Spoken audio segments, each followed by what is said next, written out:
Assalamualaikum Sobat Football United. Ringan amatiran ala gua, Manchester United akan menjalani laga kedua.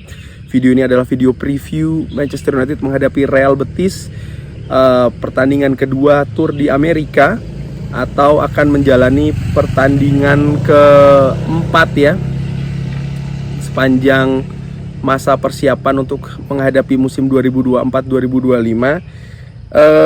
Di konferensi pers, Amad Diallo ini menyampaikan keterangan kepada pers ya. Dia mengatakan misalnya bahwa menghadapi Real Betis ini akan menjadi ujian yang bagus. Saya pikir kita ini sangat menantikan pertandingan menghadapi Real Betis, tim dari La Liga. Saya pikir tim juga siap untuk menghadapi mereka. Di pertandingan-pertandingan pre-season kita bermain untuk selalu siap dan mempersiapkan musim selanjutnya. Jadi kita harus melihat setiap pertandingan sebagai final dan kita harus siap untuk pertandingan tersebut. Saya pikir apa yang saya lihat di latihan, semua pemain ini fokus dan ini merupakan hal yang paling penting. Lalu ya ada beberapa hal yang juga dibahas oleh Amad Diallo, misalnya terkait dengan pemain muda ya, hubungan dengan pemain muda, juga fans yang memberikan energi yang besar. Dan terakhir, Amad Diallo juga mengatakan kalau dia sangat happy berada di Manchester United. Saya pikir semuanya juga happy dengan saya karena saya tersenyum untuk semua orang. Dan ya, ini merupakan energi yang bagus, jadi kenapa tidak terus berada di sini untuk sepanjang waktu, kurang lebih seperti itu ya. Menghadapi Real Betis menurut gua ini akan menjadi percobaan yang berbeda lagi dari Manchester United. Gue pikir menghadapi tim dari Spanyol ini hampir selalu dilakukan ya di pre-season Manchester United, paling tidak selama 2 pre-season terakhir. Menurut gue secara ringan amatiran. Real Betis sendiri juga sudah menghadapi tim dari Premier League sebelum menghadapi Manchester United. Mereka menghadapi Liverpool dan pada saat itu mereka kalah 1-0. Pada saat itu gol diciptakan oleh Szoboszlai di babak pertama. Dan sebelumnya mereka ini menang telak ya menghadapi Salzburg dengan skor cukup telak nih, 1-5. Nah, bagaimana nanti ketika menghadapi Manchester United? Gue lebih ingin membahas dari sisi Manchester United, di mana Leny Yoro nampaknya tidak akan ikut di pertandingan tersebut, yang cedera dia ketika menghadapi Arsenal ya kan. Lalu juga bagaimana Rasmus Højlund menurut gue juga kemungkinan besar akan disimpan di pertandingan menghadapi Real Betis karena juga mengalami gangguan ya ketika menghadapi Arsenal. Gue pikir Erik ten Hag akan menurunkan pemain di babak pertama, utamanya pemain yang memang diproyeksi untuk menjadi pemain inti. Harry Maguire menurut gue akan diturunkan, Andre Onana akan diberi kesempatan ya. Lalu mungkin di kanan Aaron Wan-Bissaka. Untuk posisi bek kiri gue pikir ya Harry Amas dinantikan nih penampilan selanjutnya akan seperti apa. So far so good. Untuk lini tengah, Casemiro menurut gue menunjukkan perkembangan yang on track ya. Artinya bagus, belum sampai pada level yang tinggi-tinggi banget, tapi bagaimana memang ada perkembangan yang ditunjukkan jika misalnya dibandingkan dengan apa yang diperlihatkan musim lalu ya. Ini penting bagi Casemiro sendiri yang memang masa depannya masih belum jelas bersama dengan Manchester United. Peluang dia tetap terus berada di Old Trafford ini menurut gue tetap ada.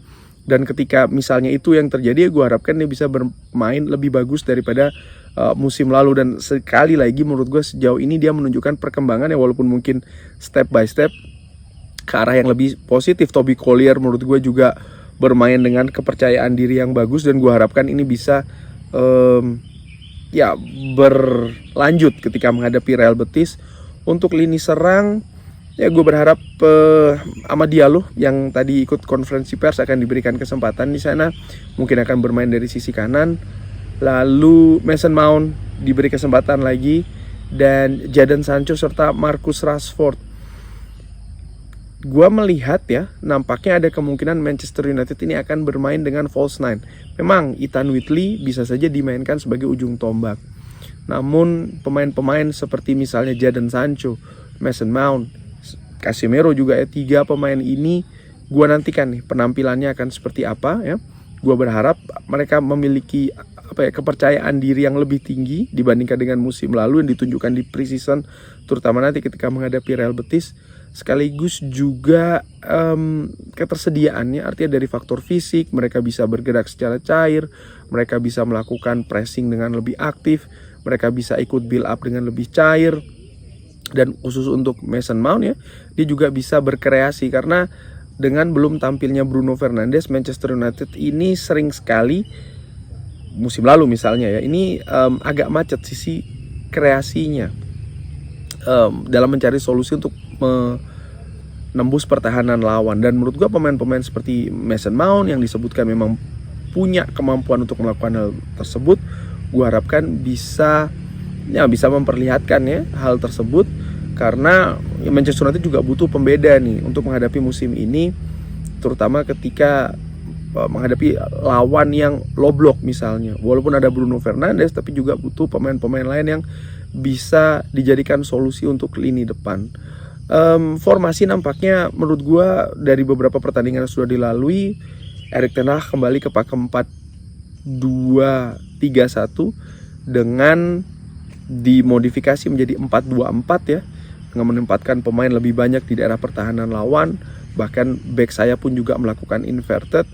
Ini menunjukkan ya ada hal yang berbeda dengan musim lalu. Misalnya musim lalu lebih ke 4-1-4-1, tapi mungkin ya dengan ketersediaan pemain, dengan situasi sistem, dan ya mungkin mereka sudah melakukan diskusi sehingga memang sistem permainan ini kalau menurut gue lihat secara ringan amatiran kembali lagi ke 4-2-3-1. Seperti biasa menghadapi Real Betis, menurut gue ya secara ringan amatiran gue tidak harapkan banget untuk Manchester United meraih kemenangan. Ya tentu saja kalau kemenangan itu diraih, tentu ini merupakan hal yang positif, tapi bagaimana lebih ke permainan. Dan tetap gue ingin memperhatikan situasi permainan dari individu-individu para pemain Manchester United, utamanya yang musim lalu ini tidak maksimal. Itu satu ya, tadi beberapa nama sudah pernah gue sebutkan. Dan nomor dua, yaitu adalah pemain-pemain muda yang memang selama beberapa kesempatan terakhir ini diberi kesempatan oleh Erik ten Hag, dan menurut gue menunjukkan permainan yang cukup bagus. Toby Collier utamanya, dan untuk lini depan Ethan Whitley ini juga ingin gue perhatikan perkembangannya. Lalu juga mungkin dari bek kiri ya, Harry Amas, karena ketika mungkin katakanlah Manchester United ini kesulitan untuk mendapatkan bek kiri baru selain Luke Shaw dan juga Tadal Malacia, punya kesempatan ataupun kemungkinan yang besar juga akan mempromosikan nih pemain muda, dan Harry Amas mungkin bisa jadi salah satu pilihannya di sana.